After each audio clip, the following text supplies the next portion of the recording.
Hey everyone, I am back here reading my book, The Lucky Lotus again, and I'm just gonna keep going where I took off yesterday when I read the section that I read yesterday. And you can just follow along with me if you have your book. If not, you just listen to me, I guess. And my reading will get better as we go.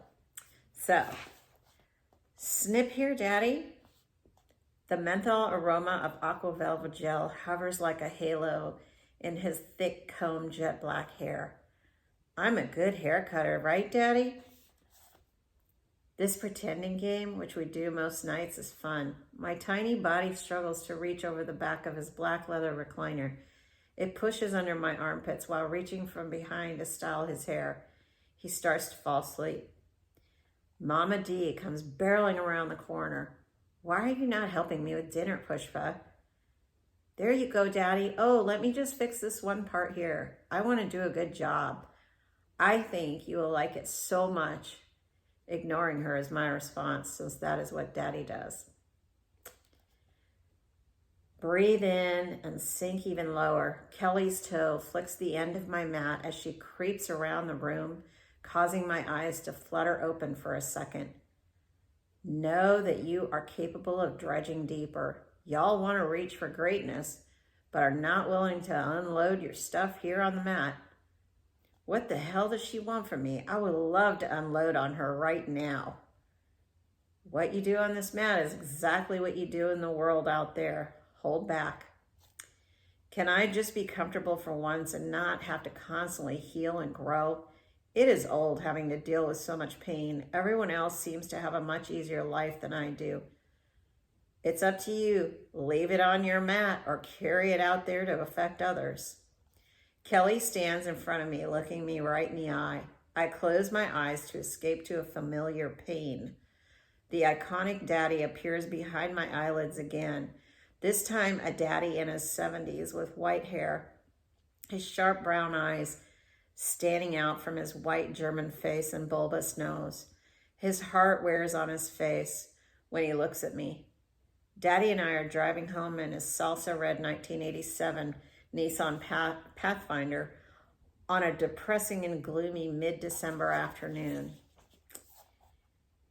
That was a fun lunch. Thanks for taking me out. Even in my 40s, he will not allow me to pay for our lunch. Why do I always feel like a child still when we are together? You're a leadfoot, Pooh. Daddy is legally blind and cannot do one of his favorite things, which is driving. It is hard to watch him lose his independence. Well, I learned from the best leadfoot of them all. He smirks as we roll to a stop in front of the oversized garage built for his rocks and lapidary equipment. The childlike fear of upsetting my dad forms a lump in my throat, but the anger I feel wants to unleash the bold woman in me. It's not that I am angry with him, but with the situation. I slump over the steering wheel and sigh while gathering my thoughts. The rain taps the window and begins to cocoon us in without a view of the outside world. Why didn't you stand up for me? It came out like an ugly cry and less controlled than I had planned. Daddy's brown eyes began to puddle up. I see that he is hurting, but I cannot stop. I must make my last play with him to change Mama D's mind. Can you please do something? The land you are giving to Marie is mine. Why are you letting Mama D give it to her?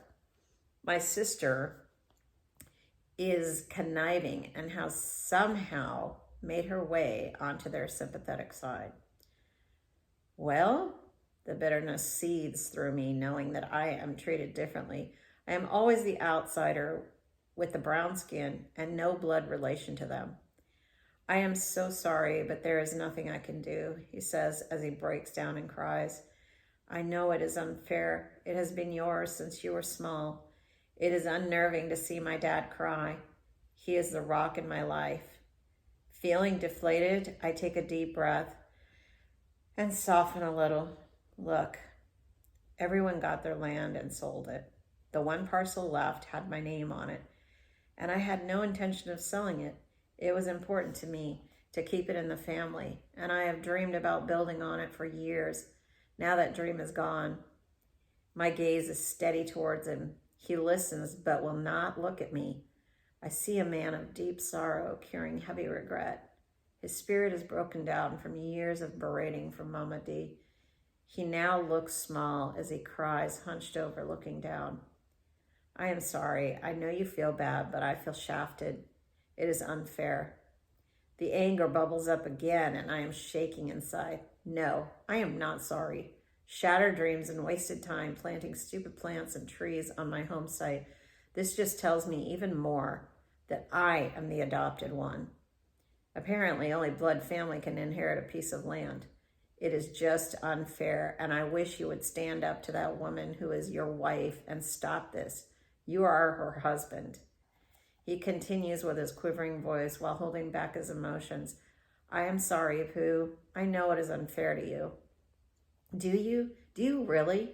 Damn it. Get a set of balls and fight for me. The effects of the decades-long marriage to a woman who has dominated his life drapes over his body like a wet wool blanket. He has been powerless, emasculated, and passive to her every whim for 40 years. Why in the hell didn't he leave or say something? Why does he not have any say in the matter? My iconic father loses footing from his golden pedestal and is now just another victim of Mama D. I know it is unfair, but your mother, Shirley, is going to do what she wants. He mumbles under his deflated ego, straddling between feeling sorry for my father and sorry for myself. We bond over our victimhood. Once again, Mama D wins. This is a hard chapter for me because my dad meant so much to me, and that land meant so much to me, and they were kind of tied together because that land was where I first came to and was my first home in the United States. And it was a beautiful, gorgeous place. And, it kind of gave me some comfort knowing that I had a piece of something that made me feel like I belong here. And my dad, he was the most wonderful man, but he just didn't have the guts to say anything to my mother. And she always had power over him. And she had power over him in this situation too. And it was just so hard to watch, so hard to see, my parents and having a mother that was so domineering and did what she wanted to do and never with a thought of how it was affecting anyone else. I mean, it was upsetting for my dad and it was upsetting for me. And, I don't hold anything against anybody anymore, but I would love to have that piece of land, just to be able to go there and stand there and enjoy all of the efforts I put into that land. There's rose bushes, there's trees, there's all kinds of cool memories there that I will never get to experience. And, I know some people just say, well, it's just a piece of land or whatever.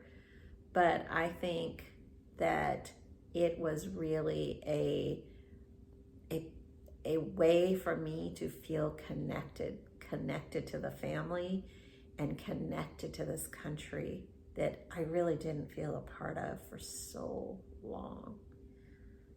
All right, well, thank you for listening to me again, and I hope that, something I say might just, make a little shift in your head about something you're going through or that you might be thinking about. All right, thank you.